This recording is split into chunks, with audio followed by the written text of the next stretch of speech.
¿Qué tal? ¿Cómo están? Bienvenidos a otra sesión de la materia de Psicología del Consumidor. Esta es nuestra cuarta sesión ya, en la cual vamos a trabajar el tema del aprendizaje. Ya trabajamos en nuestras sesiones anteriores el tema de la motivación en la primera y su influencia en la formación de los hábitos de consumo. También en las dos sesiones anteriores, en la segunda y en la tercera, estuvimos trabajando el tema de la percepción y la influencia que estos procesos tienen para decidir todo lo que es la imagen de marca, el posicionamiento de un producto en el mercado. Bueno, vamos a continuar con nuestros temas, los temas de esta materia. En este caso vamos a tener dos sesiones seguidas hablando del tema del aprendizaje y la memoria. En esta sesión vamos a hablar del aprendizaje y en la siguiente de la memoria. Las dos forman parte del mismo tema porque son procesos que no se pueden separar. El aprendizaje y la memoria van de la mano. Así que vamos a entrar ya de lleno con nuestro tema, con el tema del aprendizaje. Como siempre, tratando de enfocarlo de la manera más práctica posible a lo que es todo el terreno de la comercialización. Bueno, vamos a tener estos objetivos específicos que tenemos aquí en estas dos sesiones, la 4 y la 5. Al finalizar el tema, el objetivo particular es que comprendamos en qué consisten los procesos conductuales y cognitivos que están relacionados con el aprendizaje y a apreciar de qué forma se aplican en diferentes momentos de todo nuestro proceso de comercialización, de posicionamiento de productos, qué tan importantes son sobre todo en el entendimiento de por qué se van formando ciertos hábitos de consumo. Eso va a ser una parte fundamental de esta sesión. Así que tenemos tres aspectos básicos. En la parte conductual vamos a tratar de comprender lo que son los mecanismos de condicionamiento clásico y operante. Probablemente algunos de ustedes tengan bases de esto, puesto que es información que normalmente se maneja ya de manera muy amplia, pero vamos a puntualizarla, vamos a relacionarla con nuestra materia. Nuestro segundo objetivo es comprender los aspectos cognitivos del aprendizaje observacional. No todo es meramente ahí formación de hábitos a través de condicionamiento, sino que también hay un proceso de interpretación que tiene que ver con el aprendizaje. Y, pues finalmente, apreciar la importancia de todos los procesos que tienen que ver con la memoria en la determinación de las decisiones que toma un consumidor. Eso es muy, muy importante, el tema de la memoria. En este caso, en esta sesión 4, vamos a ocuparnos sobre todo de los dos primeros objetivos específicos. Muy bien, ¿qué es el aprendizaje? Bueno, en este momento ustedes seguramente reflexionando sobre la idea pueden pensar en una serie de definiciones que son como de sentido común. A veces decimos, pues aprendizaje es que obtener información, modificar nuestro punto de vista de muchas cosas. La manera en que vamos a entender aquí el aprendizaje básicamente es como un cambio en la conducta. Por supuesto, una persona puede cambiar su conducta en momentos ante determinadas influencias.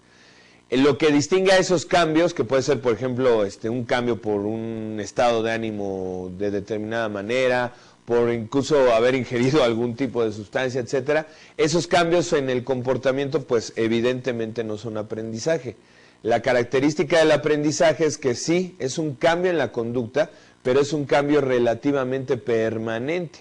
No podemos decir simplemente que es un cambio permanente de conducta, porque a lo largo de la vida hay múltiples experiencias que hacen que incluso esos cambios que habíamos generado en nuestra conducta a lo mejor a veces se revierten o incluso cambian en otra dirección o hacia otra etapa, ¿no? Entonces es un cambio relativamente permanente, es algo que es notorio en la persona durante un cierto tiempo. Y además, señalar que este cambio relativamente permanente de la conducta es producido por la experiencia. Aquí la puntualización de esta idea, que a lo mejor a algunos de ustedes les parece obvio, pues básicamente es porque finalmente, gracias a nuestra maduración biológica, hay cambios permanentes de conducta. Es decir, si pensamos en un niño, pues hay cambios permanentes de conducta que tienen que ver con el desarrollo, por ejemplo, de su motricidad, de que pueda aprender a caminar, etcétera, etcétera. Pero aquí, fíjense, incluso más que hablar de que el niño aprende a caminar, tenemos que decir que el niño simplemente camina por el desarrollo de un patrón evolutivo que está marcado en nuestros genes. Entonces, eso no es aprendizaje. La evolución es el desarrollo de ciertas potencialidades que ya están establecidas. El aprendizaje es un cambio relativamente permanente de la conducta que se debe a la experiencia, es decir, al contacto con el medio ambiente y con la información que captamos en el medio ambiente. De esta manera, todo lo que anteriormente trabajamos en el tema de la percepción se liga naturalmente con el tema del aprendizaje, puesto que el aprendizaje se basa en los datos que aporta nuestro proceso de senso-percepción. Muy bien, entonces partamos con esta idea del aprendizaje y tratemos de reflexionar cuál es su influencia en el consumo bueno.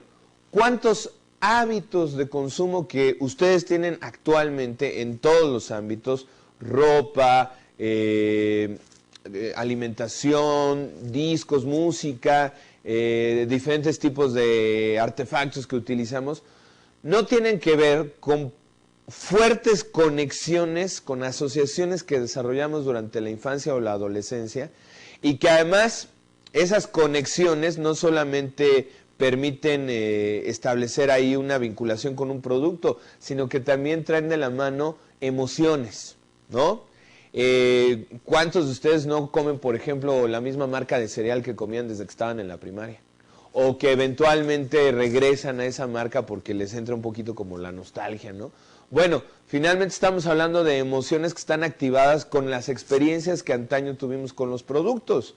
Es un hecho que nos llama la atención esto, ¿por qué? Porque pues tomábamos nuestro cereal ahí a lo mejor en el desayuno con la familia, etcétera, ¿no? Yo particularmente tengo, permítanme compartir una anécdota personal, muy grabado siempre una marca de cereal específico porque era la marca de cereal que estaba yo desayunando el día que sucedió el terremoto de 1985, que era yo un infante tierno y pequeño, ¿no? Pero de veras que hasta tengo en la mente así la imagen de los cereales ahí bailando en la leche. Entonces, de alguna manera son conexiones que están ahí, obviamente por el aprendizaje, las conexiones emocionales que se establecen en ese momento, y que buena parte de la vida están ahí, ¿no? Incluso hay estudios mercadológicos de cuáles son las edades promedio o los periodos críticos donde se establecen cierto tipo de gustos. Por ejemplo, se habla que la mayoría de la gente establece sus gustos de vestimenta a más tardar hacia los 33, 34 años. Es decir, que muy probablemente después de los 35 ya no andemos cambiando o experimentando diferentes formas de vestir, sino que vayamos a manejar más o menos un estándar o una cierta forma de vestirnos más común. Claro, los cambios con la edad y el físico nos pueden obligar a cambiar de talla, de lo que ustedes quieran, pero probablemente el gusto por cierto tipo de colores, por cierto tipo de diseño en la ropa, etcétera, ya van quedando fijados por el aprendizaje y por la experiencia. Entonces, de ese tamaño es la importancia de este tema para entender la conducta del consumidor. Cómo es que la experiencia y a través de qué mecanismos se crean estas conexiones, estas asociaciones que modifican nuestra conducta, nuestros gustos, nuestros hábitos y nos llevan a consumir determinados productos, nos llevan a preferir determinadas ideas políticas, nos llevan a preferir cierto tipo de manifestaciones culturales y artísticas, etcétera, etcétera, etcétera. A tener, por supuesto, cierta visión del mundo, ¿no? Aquí también todo el aspecto que tiene que ver con la adquisición de nuestras ideas, de nuestra visión, a lo mejor hasta ética del mundo, que nos van a llevar, por ejemplo, a comprar cierto tipo de productos que consideramos que corresponden con esa imagen que hemos desarrollado en nosotros mismos a través de la experiencia, en la cual nos vemos como consumidores responsables que a lo mejor cuidan el ambiente o consumidores que les interesan otro tipo de cuestiones. Entonces, de ese tamaño es la importancia de este tema. Vamos entonces a ir revisando los mecanismos que se van estableciendo. En lo que es el estudio del aprendizaje, básicamente en la psicología se distinguen dos grandes teorías, las teorías conductistas y las teorías cognoscitivistas. Vamos a entrar con las teorías conductistas, vamos a revisar aquí lo que tenemos en nuestra pantalla, donde nos habla de que el conductismo gira principalmente en torno a la conducta observable y que se puede medir. A los conductistas no les gustaban los términos como mente, alma, porque decían, bueno, ¿y eso cómo se mide? ¿Dónde se ve? ¿Dónde está? Ellos decían, yo veo que una persona capta un estímulo, hay ahí una estimulación y viene una respuesta. Y puedo ver que determinados estímulos van a predecir determinados tipos de respuestas. Entonces, es hacia lo que ellos se fueron orientando, a las relaciones que según el conductismo mecánicamente se establecen por un proceso ahí de habituación, etcétera, etcétera, entre los estímulos y las respuestas que damos, ¿no?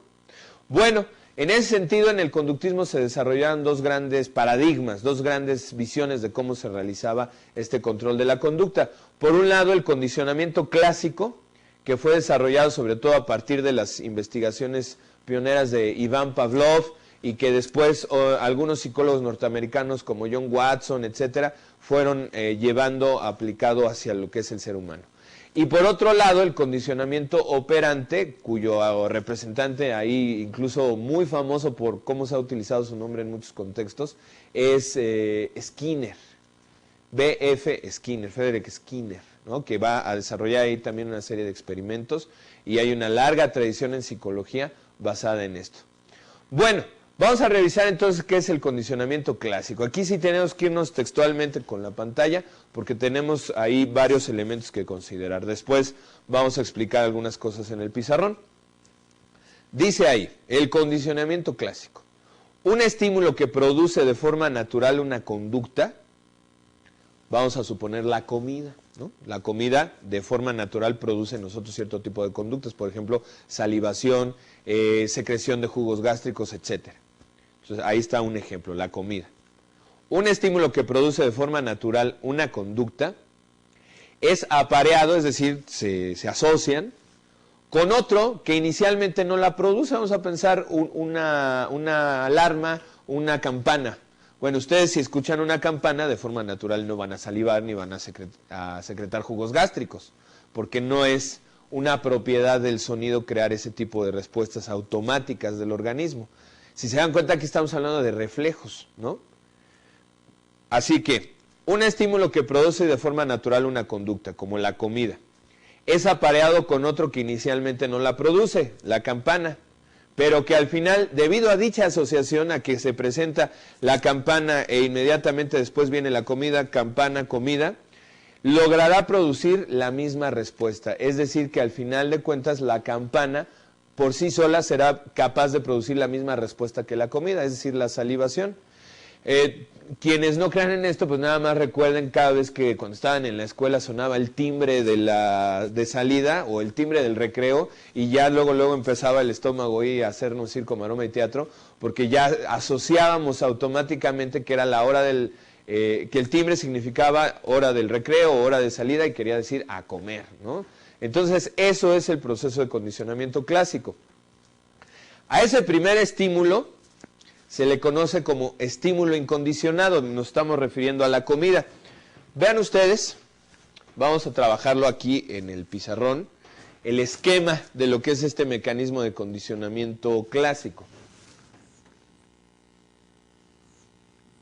Se nos habla de algo que llaman ahí el estímulo incondicionado, que es la comida. ¿Por qué es incondicionado? Porque genera la respuesta de forma natural, es decir, si estamos hambrientos, de forma natural la comida va a provocar en nosotros ciertas reacciones reflejas, que son reacciones autónomas del sistema nervioso neurovegetativo, como salivar, insisto, secretar jugos gástricos, etcétera, ¿no? Eso es un estímulo incondicionado. El segundo estímulo se conoce como estímulo condicionado, que es la campana. Ahora vamos a ver por qué se llama condicionado. La respuesta al estímulo incondicionado normalmente es un reflejo autónomo y se llama respuesta incondicional.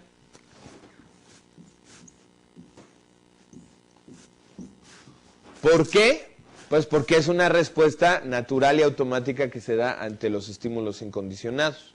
La salivación es una respuesta automática y natural ante la presencia de comida, ¿sí?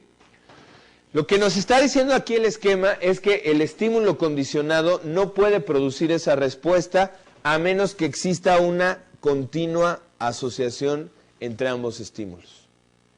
Eso es exactamente lo que hizo Ivan Pavlov con los experimentos a los que alude incluso la imagen que tenemos ahí en nuestra pantalla. Él estaba estudiando realmente toda la función del sistema digestivo y estaba realmente interesado él en los reflejos de salivación y su papel en todo el proceso.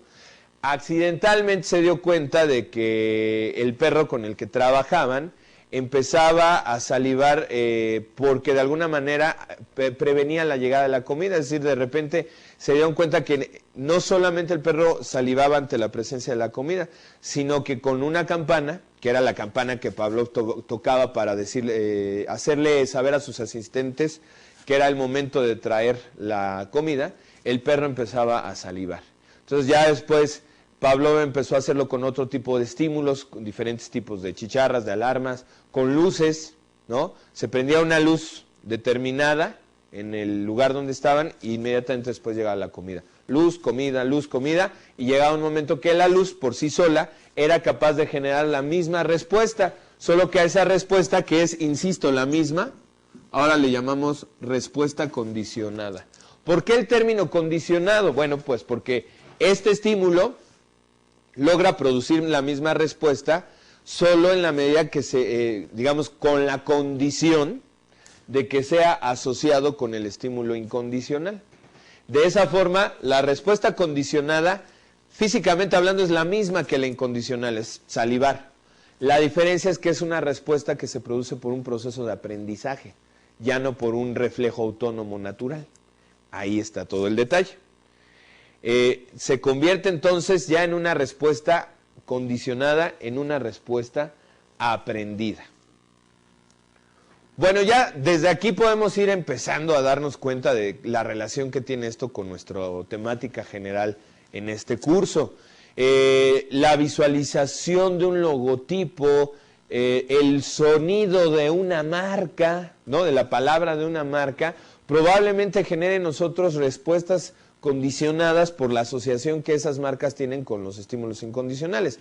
Es decir, cuando nosotros, por ejemplo, vemos la marca de una bebida gaseosa, ¿no? Y además en el anuncio nos ponen, ¿no? En el anuncio normalmente nos ponen la bebida ahí vaciándose en el vaso y vamos viendo cómo se va dando la espuma. Pues inmediatamente empezamos nosotros a tener esa sensación de antojo que tiene que ver con la sed, ¿no? Bueno, muy probablemente ya a veces con solo mencionar la marca de esa bebida gaseosa o ver el logotipo, empezamos a experimentar esa misma situación, ¿no?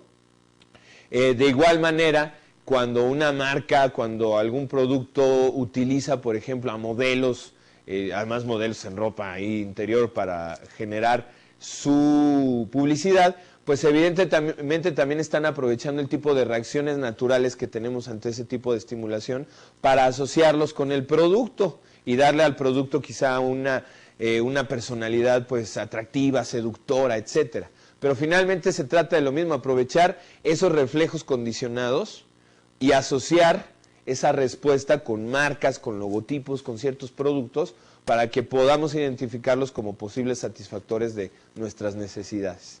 Entonces, de esa manera se van estableciendo de forma muy básica estas conexiones en relación con el tema de lo que estamos hablando. Pero, el conductismo no se quedó nada más con este tipo de reacciones autónomas, porque evidentemente en la mayoría de los organismos vivos, sobre todo en el ser humano, pues hay un montón de conductas que no son reflejas. Es decir, buena parte de nuestra conducta podemos decir que es voluntaria, que no le gustaría ese término, por cierto, a los conductistas, porque igual la voluntad, ¿dónde está, no? Pero bueno, esos ya son problemas semánticos. Vamos a decir simplemente que mucha de nuestra conducta cae bajo nuestro control. Decidimos hacer algo, ¿por qué? Por, bueno, ciertas condiciones que ahora vamos a ver. Por eso, el conductismo fue desarrollándose hasta incluir otro mecanismo muy importante, que es el mecanismo del condicionamiento operante. Vamos a revisarlo, vamos a seguir más o menos la misma mecánica que en el caso del esquema anterior.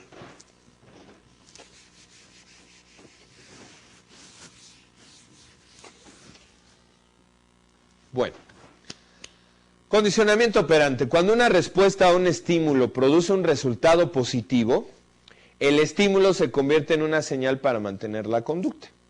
Si el resultado es negativo, el estímulo se convierte en una señal para disminuir o eliminar la respuesta. Al resultado positivo lo conocemos como reforzador, que puede ser positivo o negativo, y el resultado negativo es conocido como castigo. Bueno, Ustedes ven ahí en nuestra pantalla una imagen de un artefacto, una caja ahí de metal y vidrio, donde hay una rata que está realizando ahí una serie de conductas. Y en esa misma caja ustedes ven que el piso parece ser una especie de parrilla, lo es, ¿sí? Una parrilla eléctrica. Y por otro lado tenemos ahí un compartimento por el cual se entrega comida. Si ustedes ven, hay también dos luces que se le presentan a la rata. Bueno, vamos a ver el ejemplo. Por naturaleza de muchísimos organismos, uno genera multiplicidad de conductas en un espacio determinado. Cuando a la rata se le mete en la caja, que por cierto se conoce como caja de Skinner, por ser su autor B.F. Skinner, ella se empieza a mover de muchas maneras, no tiene un propósito específico. Ciertamente, normalmente estas ratas que se utilizan en estos experimentos están deprivadas, es decir, llevan algún cierto tiempo sin comer. Bueno, se empiezan a mover, exploran, que es una conducta muy natural en un roedor, explorar el territorio donde se encuentra, y a lo mejor por casualidad, ¡pim!, aprieta el botoncito de la luz verde, ¿no? Entonces, ese es nuestro estímulo. Aparece una luz verde y ella aprieta. Respuesta. E inmediatamente después de que aprieta ese botón con la luz verde, ¡pum!, un pedazo de comida es entregado o es despachado a través del mecanismo de la caja. Ahí está la consecuencia. Vamos a ponerle ahí C de consecuencia. Esa consecuencia, por supuesto, es positiva. Obtiene alimento. Entonces, la consecuencia lo que hace es fortalecer la conexión entre el estímulo y la respuesta. Es decir, la rata aprende que si ante cierto estímulo da cierta respuesta, va a obtener un resultado positivo. En este caso, estaríamos hablando del concepto de reforzador, justamente porque la consecuencia, lo que va a hacer, la consecuencia de un reforzador es aumentar la frecuencia con que una persona da una respuesta, o en este caso, en que la rata da una respuesta. Algunas personas y las ratas tienen cierto parecido, pero no es el caso, no es esta la discusión. Bueno, entonces la rata identifica a la luz como un estímulo discriminativo, como una señal que le está diciendo, es el momento donde si yo realizo esta conducta voy a obtener cierto beneficio, que en este caso es la comida. Y en ese caso, lo que tenemos es efectivamente que la respuesta aumente. ¿Qué pasaba si la rata veía que se prendía la luz roja y quizá por curiosidad iba y apretaba el botón, quizá incluso transfiriendo el aprendizaje que ya había realizado con la primer luz? Bueno, en este caso, en lugar de comida, lo que obtenía pues era una pequeña descarga eléctrica, suficiente para generar la incomodidad, pero no tan fuerte como para lastimarla, ¿no? Por lo menos para lastimarla permanentemente. Bueno, en este caso es el mismo principio. Hay un estímulo, hay una respuesta y la condición va a fortalecer la asociación entre los dos. Solo que en este caso esa asociación lo que va a hacer es ir disminuyendo o de plano eliminando la conducta, porque por supuesto la rata no va a querer estar recibiendo estas descargas. Entonces, cuando vea la luz roja, le va a servir como una señal para decir, ahí no tengo que palanquear, ahí no tengo que apretar, porque voy a obtener una consecuencia negativa. Y en ese sentido, le estamos hablando de un castigo. No cuesta nada de trabajo ya extrapolar esto evidentemente a nuestra experiencia como seres humanos. Un niño ante cierta situación que podría ser el estímulo realiza una conducta, los papás lo castigan o lo premian y entonces el niño aumenta o disminuye su conducta de acuerdo a cómo lo estén manejando. Aquí entra lo que es, y hay que establecerlo, si ustedes se dan cuenta por ahí se hablaba de reforzadores positivos y negativos. Un reforzador, por ser justamente eso, un reforzador, siempre eleva la frecuencia de una respuesta, siempre va a hacer que una respuesta se mantenga o incluso aumente. La diferencia es el por qué lo hace. Un reforzador positivo, que simple y llanamente le podríamos llamar un premio, sirve como reforzador, ¿por qué? Porque nos está diciendo que la conducta sirve para obtener consecuencias agradables. El reforzador negativo es cuando la conducta que realizo es para evitar consecuencias desagradables. Si yo introdujera una tercera luz o ahora condicionara a la rata para que se dé cuenta que apretando 2 veces la luz verde evitaría descargas eléctricas, es un hecho que lo va a seguir haciendo. La conducta aumenta su probabilidad de ocurrir, es un reforzador, pero lo hace no para recibir un beneficio positivo, sino para evitar una consecuencia desagradable, ¿no? Por ejemplo, yo a lo mejor como consumidor, bueno, compro un producto, si el producto me gusta, me satisface en sus características y especificaciones, lo voy a seguir comprando. ¿Por qué? Bueno, pues básicamente porque me está dando un beneficio. Si el producto no me gustó o incluso resultó que la relación costo-beneficio no se vio equilibrada por mi conducta de compra, seguramente dejaré de hacerlo.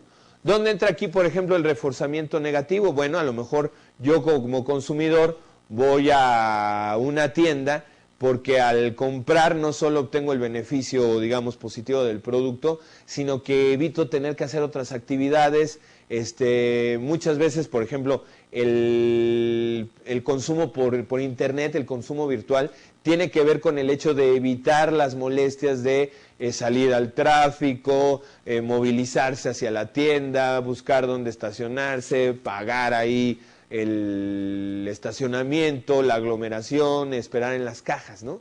Entonces, si algún producto es comprado a través de internet, no solo es por el beneficio, sino que puede ser simplemente también para evitarse una serie de consecuencias negativas. Entonces, en ese sentido, la situación de compra se convierte en un reforzador negativo. Aumenta la conducta de compra no solo por su beneficio, sino también para eliminar las conductas negativas y desagradables, las consecuencias desagradables de ir a comprar a una situación ahí de mucha gente, ¿no? Entonces, cuidado con esa parte. Un reforzador, insisto, siempre incrementa la conducta. Ya sea porque nos da algo que queremos, reforzador positivo, o porque nos ayuda a evitar algo que no queremos, reforzador negativo. Cuando una consecuencia disminuye la conducta, estamos hablando de un castigo, simple y llanamente. Bueno, entonces ya establecimos lo que son los principios básicos, tanto del condicionamiento clásico como operante. Algo que yo no había aclarado, tenemos aquí como título de este punto el behaviorismo, porque, bueno, yo acabo de hacer aquí una mezcla de español e inglés medio extraña. Bueno, aquí behaviorismo como tal es una manera de expresar en español lo que es el término behaviorism, que es conductismo en inglés. Entonces, conductismo, behaviorismo, es lo mismo. Es lo mismo, me salió inverso. Bueno, ¿qué de esto, del condicionamiento clásico y del condicionamiento operante, se relaciona de forma más específica con el marketing? Bueno, vamos a ir revisando otros conceptos relacionados con el condicionamiento clásico que también operan en todo lo que es la conducta del consumidor.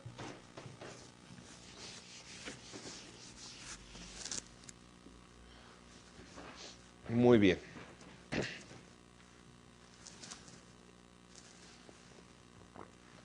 Debe haber quedado claro, cuando revisábamos el tema del condicionamiento clásico, que las asociaciones entre el estímulo incondicionado y el condicional, volvamos al ejemplo de Pavlov, comida, campana, no se establecen solo por un ensayo, es decir, no solo porque una vez se haya tocado la campana y después, unos cuantos segundos o minutos después, llegar a la comida.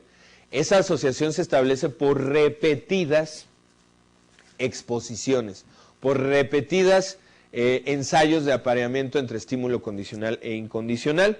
Bueno, muchas veces el valor de una marca, el valor de marca, justamente se debe a todas las veces que en el pasado hemos estado expuestos a experiencias gratificantes relacionadas con la marca, pero no una vez, sino varias veces, ¿sí?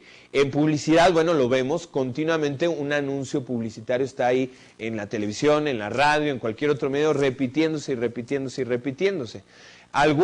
Esta repetición evidentemente tiene que ver con el hecho de que no podemos estar seguros que con una exposición el consumidor captó la relación o incluso se hizo consciente de ella, sino que se repite varias veces para primero generar esa conciencia que después el consumidor pueda tomar claridad sobre los beneficios que se le están proponiendo y después exista como una especie de reforzamiento, de recordatorio de esa relación. Entonces, el valor de marca se establece por eso. Un producto nos parece valioso porque muchas veces en el pasado ese producto ha estado asociado con experiencias agradables, ¿no? Entonces, esto es muy importante. De tal suerte que en todos los sentidos se tiene que hacer, igualmente en la propaganda política, en cualquier otro aspecto, la repetición es muy importante, ¿no? Bueno, incluso por ahí, ya que hablamos del tema de la política, está esta famosa frase, ¿no?, de que una mentira repetida 1000 veces, pues sigue siendo una mentira, pero puede que en una de esas la gente la perciba como una verdad por esa repetición continua de esta situación. Entonces, cuando una marca logra aislar un eslogan llamativo y breve, lo está repitiendo varias veces porque esa repetición le permite grabar en la memoria de la persona esa conexión entre el eslogan y la marca y el tipo de asociaciones agradables que podemos desear que se generen. Bueno, y para eso utilizamos de todo, ¿no? Esas asociaciones que se generan a través de la repetición tienen que ver un poquito con la música. ¿Cuántos de nosotros de repente no nos sabemos los jingles de un montón de comerciales? Y no es necesariamente que vayamos a consumir ese producto, pero es un hecho que se crea una asociación entre el producto y la marca, ¿no? Sobre todo, por ejemplo, cuando se utiliza una canción famosa para algún producto, ¿no? Yo recuerdo, por ejemplo, que en el caso de alguna marca de cemento, del cemento Apasco, se utilizaba ahí una canción que antes había sido muy popular. En el caso de las papas Sabritas también normalmente tratan de utilizar canciones que ya pegaron, que ya fueron famosas y que evidentemente traen ya asociadas un montón de conexiones agradables y positivas, pero ahora para crear nuevas conexiones con su producto, los mismos estímulos visuales. Ahí tenemos algunos ejemplos en nuestras imágenes de cómo continuamente la imagen publicitaria de los productos de las marcas están tratando de crear estas conexiones agradables, explotando, por supuesto, todas las conexiones de nuestros sistemas sensoriales, lo que veíamos en sesiones pasadas. Otro principio importante del condicionamiento clásico, además de la repetición, es la extinción. ¿Qué pasaría si después de que ya se creó esa conexión entre la campana y la comida, después de varios ensayos, se tocara la campana frente al perro, iba a decir frente al perro de Pavlov, pero para evitar malos entendidos, se generaran muchos ensayos con la campana y no hubiera comida? Bueno, pues llegaría evidentemente un momento que el perro dejaría de salivar porque ya aprendió pues que se rompió esa conexión, entonces la respuesta se va extinguiendo, se va desapareciendo. ¿Qué sucede cuando nosotros notamos o percibimos un cambio en la calidad de un producto? Pues lo dejamos de consumir. De repente se oyen comentarios de, no, es que tal producto ya no sabe igual. Antes se consumía porque se creaba una conexión entre el producto y una sensación agradable de sabor, etcétera. Si de alguna manera el cliente siente que ha perdido esa conexión, adiós. Ese fue, por cierto, un error que cometió la más importante compañía refresquera del mundo, Coca-Cola, en los años 80, que lanzaron la línea de la nueva Coca, New Coke, ¿no? Se planteaba que se iba a modificar el esquema, etcétera, etcétera. Bueno, incluso se hicieron muchas pruebas entre consumidores donde la gente calificaba que el sabor era realmente el mismo, pero a la gente no le gustó que le cambiaran la botellita, el esquema de la botella. La gente dejó, en muchos sectores hubo ahí una disminución de las ventas de Coca-Cola y los consumidores reclamaban airadamente en algunos países que se regresara a la típica forma de la Coca-Cola, bueno, del envase de la Coca-Cola. Así que ciertamente ahí se pueden también romper estas conexiones. Otra forma en que se da esto es un fenómeno que se conoce como desgaste publicitario. ¿Por qué las diferentes marcas, productos no se casan con una sola estrategia publicitaria? Porque la gente se cansa. Es decir, ¿cuántas veces cuando ya vemos un anuncio dejamos de ponerle atención porque nos lo han repetido hasta la saciedad? Entonces, ciertamente hay como un fenómeno de saturación. La respuesta condicionada se pierde porque dejamos de poner atención a un anuncio que se reitera, se reitera, se reitera. Esto nos da lecciones importantes, regresando al tema de la repetición. No se trata de inundar todo el campo perceptivo de un sujeto con la repetición continua de anuncios, de mensajes, etcétera. Se ha visto que la mejor estrategia en ese sentido es una repetición, digamos, con ciertos periodos, un poquito con pausas, con periodos de aislamiento para que no esté continuamente ahí, ¿no? Vamos a hacer un anuncio que a lo mejor tiene mucha exposición durante 1 o 2 meses, después se retira un poco, regresa, ¿no? Y que además busca diferentes canales de comunicación, es decir, busca de repente un poco la radio, de repente un poco la televisión, otros medios para poder diversificarse, ¿no? Eso es definitivamente lo que ayuda para evitar este fenómeno de lo que es el desgaste publicitario, o en español, que nos hartemos de una marca. Además, cierto tipo de asociaciones, tenemos ahí, esa imagen debe ser familiar para muchos, el típico cocodrilo de la marca Lacoste. Bueno, Lacoste. Ese cocodrilo en un principio tenía asociaciones importantes con una situación de calidad. Las camisas tipo polo, pero de la marca Lacoste, en su momento eran un sinónimo de distinción. El problema es que Lacoste empezó a hacer ropa de todo tipo, ropa para bebés, ropas para niños, etcétera. Empezó a haber imitaciones baratas de lo mismo, y de repente el simbolito del cocodrilo ya estaba en todos lados, incluso empezaron a hacer perfumes, zapatos, así, por todos lados. De tal suerte se fue perdiendo la asociación entre ese símbolo, en este caso, pues recordando un poco lo que veíamos la sesión pasada sobre todos los temas de semántica, pues aquí estamos hablando de un símbolo muy específico de Lacoste, que se perdió ese tipo de asociación con esta parte como de distinción y de clase, por la manera en que el logotipo se empezó a manejar ya de forma muy indiscriminada, ¿no? Entonces, bueno, esto es lo que sucede. Ahora, aquí tenemos 2 fenómenos muy interesantes, la generalización de estímulos y la discriminación de estímulos, ¿sí? En el esquema que teníamos original, decíamos, el estímulo incondicional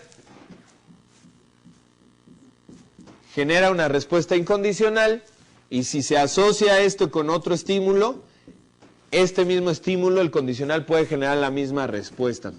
Solo que le llamamos respuesta condicional. Bueno,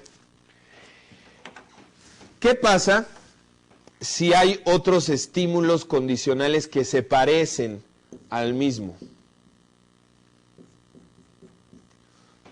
Puede ser que esta respuesta aprendida se generalice a todos los estímulos que se parecen.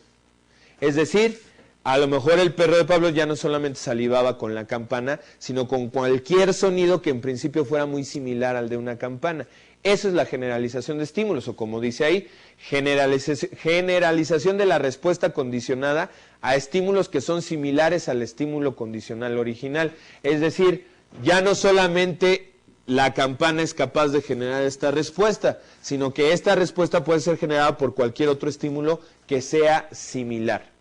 Esto, en publicidad y en otros contextos, se conoce como el efecto de halo, crear un halo, es decir, crear como un campo de influencia donde se da esta respuesta.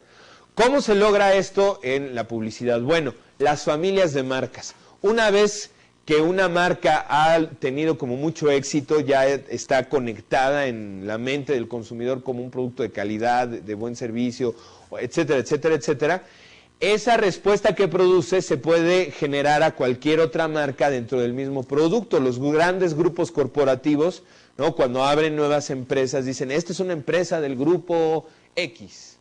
Obviamente, en esa expresión lo que quieren decir es el buen servicio, la calidad, la confiabilidad y todos los valores porque prefieres a nuestro grupo, también van a estar presentes en esta otra empresa que se está abriendo, en esta nueva marca que estamos generando, ¿no? Cuando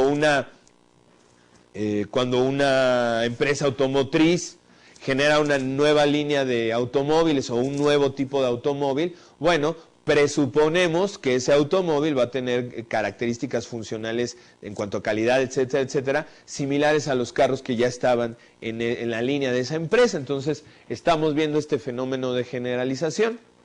Otra forma es la extensión de líneas, cuando una empresa que está dedicada en una cierta línea de productos también empieza a abrir nuevo tipo de productos, ¿no? Bueno, por ejemplo, se me ocurre LG o alguna empresa de electrodomésticos que de alguna manera de repente empezara a incursionar en otra área de mercado diferente, bueno, también se puede dar este efecto de halo. Empaques similares. Yo no sé si se han dado cuenta que de repente, cuando un producto tiene mucho éxito, la competencia empieza a hacer los empaques de su producto de manera similar. Quizá un poquito para que cuando lo veamos en el stand, nos da igual agarrar uno o el otro.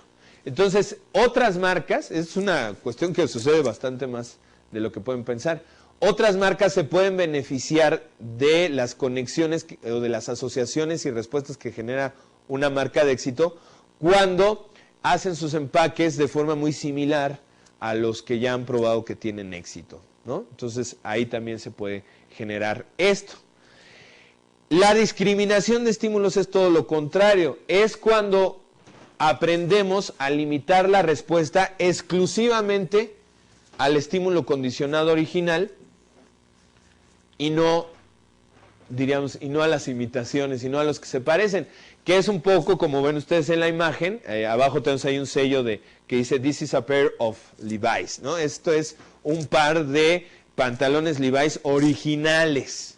Bueno, es mucho lo que son estas campañas de las empresas que dicen, no compres imitaciones, vete al original, te estamos certificando la originalidad de nuestro producto, diga no a las imitaciones, ¿no? Ah, bueno, pues justamente se está buscando crear ahí un proceso de discriminación de estímulos por la unicidad de la marca, es decir, aquí somos nosotros los únicos. Bueno. Estos son efectos donde vamos aplicado los conceptos de lo que es el condicionamiento clásico al marketing. Por supuesto que el condicionamiento operante también. ¿Cuántas veces no nos sentimos más a gusto cuando de repente nuestra compañía, ¿qué será? Por ejemplo, una compañía de seguros nos manda una carta agradeciéndonos el pago oportuno de nuestras primas. Bueno, pues eso es un reforzador, ¿no? Es obviamente el sentido de esa carta, o de que de repente nos digan, como usted ha sido un muy buen cliente, le vamos a dar un 20% en su próxima compra, etcétera, etcétera. Todos esos elementos son reforzadores, hacen que nosotros deseemos más seguir consumiendo ese tipo de productos o servicios porque nos están dando beneficios extras, además de la calidad misma del producto. En ese sentido, hay toda un área del marketing que es el marketing de frecuencia. Este concepto se basa justamente en los programas de reforzamiento de Skinner. Los programas de reforzamiento son la manera en que Skinner se dio cuenta de que se podía ir dosificando la entrega de los reforzadores. No es necesario que yo le entregue a una persona un reforzador por cada vez que hace una conducta que deseo, sino que puedo establecer como que ciertos patrones. Por ejemplo, los programas de intervalo fijo, que quieren decir que yo doy el reforzador independientemente del número de respuestas hasta que pasa un determinado tiempo, por ejemplo, ¿no? ¿Cuántas consumidoras de ropa están ahí al pendiente de la próxima venta de otoño, ¿no? Y entonces van a la venta de otoño y hay fenómenos en algunas ciudades, sobre todo en Estados Unidos de tienda, que se van a acampar ahí las señoras o los señores esperando que abran la tienda para ir por los productos, ¿no? Entonces ese es un programa de intervalo fijo. Los programas de intervalo variable es un poco como los exámenes sorpresa en la escuela. Como yo no sé en qué momento va a venir la situación de reforzamiento, entonces continuamente estoy estudiando, ¿no? En algunas tiendas meten lo que llaman consumidores secretos, ¿no? Clientes secretos, que en realidad no son clientes, sino que es gente de la misma empresa que va a evaluar la calidad del servicio. Como no saben en qué momento va a llegar este cliente secreto, la gente está tratando siempre de hacer muy bien sus cosas. Los programas de razón, en cambio, sí premian el número de conductas. Por ejemplo, un programa de razón fija puede ser como una comisión. Cada 10 ventas que logres, ¡pum!, tienes tu comisión. Es decir, por un número determinado de conductas se te va a dar un reforzador, ¿no? Y los programas de razón variable, que son un poquito como con las máquinas estas de tragamonedas de los casinos, donde la gente está duro y dale, no porque sepa que X número de ensayos va a venir el reforzador, sino que justamente porque no sabe cuántos ensayos sean necesarios para obtener el premio, su conducta se incrementa porque está esperando a ver en qué momento va a llegar el reforzador. ¿Dónde se nota mucho esto? Pues justamente como decíamos en el marketing de frecuencia, con todos los programas de recompensas que se hacen a compradores habituales.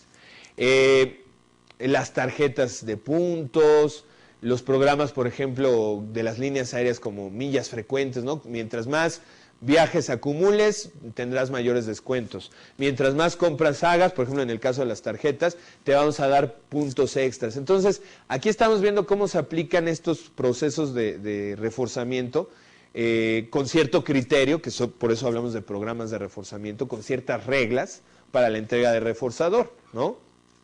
Algunos son más quisquillosos, no es de por cada compra te voy a dar un punto, sino en la compra de tanto o por cada 10 compras le vamos a dar entonces un bono. Eso sería, por ejemplo, un programa de razón fija, ¿no? Por cada número de conductas que realices, por X razón, por X número de conductas que realices, te vamos a dar un premio. Entonces, obviamente, esto incrementa el valor de la marca porque nos está dando un extra. Este es ahora ya prácticamente como una cuestión que tiene que estar en todos aquellos que estén incursionando en esta área. ¿Qué le voy a dar más a mi cliente que no le estén dando los otros? Aunque siempre se opta por estos programas porque obviamente el beneficio es muy tangible y nos movemos mucho por lo que podemos ver ahí de forma tangible y material, no debemos dejar de lado ese otro tipo de reforzamiento que tiene que ver con el extra que se le da al cliente por la calidad del servicio, porque dice, caray, cada vez que voy a comprar allá, salgo muy contento porque me tratan de maravilla, porque la gente es muy amable, me siento realmente como rey. Eso, que tiene que ver obviamente con otro tipo de motivaciones de carácter más psicológico, puede ser igual o más importante que el que me den puntos extras, etcétera, ¿no? Lo vemos. Mucha gente no está contenta con los bancos por más puntos extras que le den por el cobro de comisiones o porque hay un mal servicio en cierto tipo de cuestiones, etcétera, ¿no? Entonces no hay que perder de vista esa parte. Bueno, hasta aquí hemos visto una serie de procesos de aprendizaje que están dados en el supuesto de que a veces incluso ni siquiera nos damos cuenta cómo se da el aprendizaje. Esta idea del aprendizaje incidental, este tipo de asociaciones que se establecen a nivel condicional, etcétera, muchas veces ni siquiera las hacemos voluntariamente, son parte de un proceso que se da casi de forma automática. Pero la teoría del aprendizaje cognitivo, como la de Albert Bandura, que a continuación vamos a ver, gira principalmente en torno a los procesos mentales. El aprendizaje observacional de Bandura dice, yo no necesito experimentar las consecuencias de estas conexiones para poder aprender. Puedo aprender observando a los demás porque soy capaz de representar mentalmente la situación y elaborarla e interpretarla. La teoría de Bandura, que también se conoce como aprendizaje vicario, tiene una idea central. Yo puedo aprender observando a los demás. Entonces los demás van a ser modelos de conducta. Veámoslo así, cuando uno aprende a bailar, pues está ahí uno medio luchando con los pies, ¿y qué está haciendo? Pues voltear a ver cómo bailan los demás. Nuestros padres son importantes modelos de conducta sobre cómo desarrollarse en muchas cosas, ¿no? Aquí lo importante es que lo que yo observo no solo es la conducta de los modelos que son significativos, sino que observo las consecuencias de su conducta para ver si yo voy a incorporar esa conducta o no. Entonces, aquí lo importante es que no cualquiera se vuelve un modelo. Los modelos son significativos para alguien. Esta teoría tiene que ver mucho, sobre todo, por ejemplo, con la infancia, ¿no? Donde para el niño los personajes de la televisión de repente se convierten en modelos importantes en este terreno entre fantasioso y real en el que se mueven. Y, por supuesto, los padres, los maestros, etcétera, etcétera. Incluso el amigo que tiene éxito con las chicas, etcétera, etcétera, se vuelve un modelo. Y lo queremos imitar no solamente por ver su conducta, sino porque estamos viendo que le funciona. O sea, ahí hay todo un proceso cognitivo de interpretación de lo que está sucediendo en el contexto. Ahora, estos modelos, o sea, el modelado, funciona justamente porque se vuelven estímulos discriminativos. Así como decíamos en el caso del condicionamiento operante, que una luz puede ser una señal para ver qué tipo de conducta hago, justamente ver que alguien que yo estimo o respeto hace una conducta, se convierte en una señal para que yo quiera realizar esa misma conducta. Y ya se podrán imaginar lo que esto implica en términos del marketing y de la compra. Ahorita lo vamos a ver. Este proceso de aprendizaje vicario requiere varias cosas. Obviamente ponerle atención al modelo y percibir todos los detalles de su conducta, retener en la memoria los aspectos centrales de la misma, ejecutarla y recibir las mismas consecuencias. Si yo hago los 3 primeros pasos, pero resulta que yo no obtengo la misma consecuencia que tuvo el modelo, pues caray, entonces ya se va a desestimular lo que es ese tipo de imitación. Ahí tenemos la imagen de algunos actores famosos que normalmente salen anunciando productos, ¿no? Es muy importante el modelado en ese sentido cuando de repente vemos que alguien sale y nos dice, yo he usado este producto, mira, se utiliza así, así, y me va muy bien en X terreno, ¿no? Por ejemplo, del lado derecho tenemos ahí una actriz que es muy famosa porque sale en anuncios de una crema especial para las piernas. Entonces, bueno, además de que se busca evidentemente el asunto del atractivo físico, etcétera, en el anuncio sale ella untándose la crema y después la vemos bailando y demás y dice, caray, no siento ardor, ni comezón, ni nada, ¿no? Entonces, es un proceso de modelado. Esas figuras que para nosotros son importantes porque pueden relacionarse otra vez con conexiones valiosas para nosotros, están usando los productos. Yo también lo quiero, ¿no? Esto de modelado es fundamental por la identificación de los modelos en un montón de productos, ¿no? Desde productos que prometen que van a curar el acné, bajar de peso, etcétera. Los modelos que se ponen tienen atractivo, buscan una identificación con las personas, ¿no? En algún momento dado me acuerdo de los anuncios de un cantante muy importante como Plácido Domingo utilizando una tarjeta de crédito y cómo llegaba a todos lados y era reconocido. Entonces, evidentemente, estos procesos de modelamiento de la conducta son extensamente utilizados a nivel publicitario. Bueno, pues con esto terminamos nuestro tema de aprendizaje en lo que respecta a esta sesión. Vamos a continuarlo en la que sigue, ya conectándolo con el tema de la memoria, que en realidad, como yo les decía al principio, y ustedes se dieron cuenta en esta sesión, los dos procesos van de la mano. Todas estas conexiones que se realizan entre estímulos, entre las consecuencias de la conducta y los estímulos, lo que es el modelado, pues ahí está implícito la memoria como una función fundamental para poder grabar todos estos elementos y todas estas experiencias.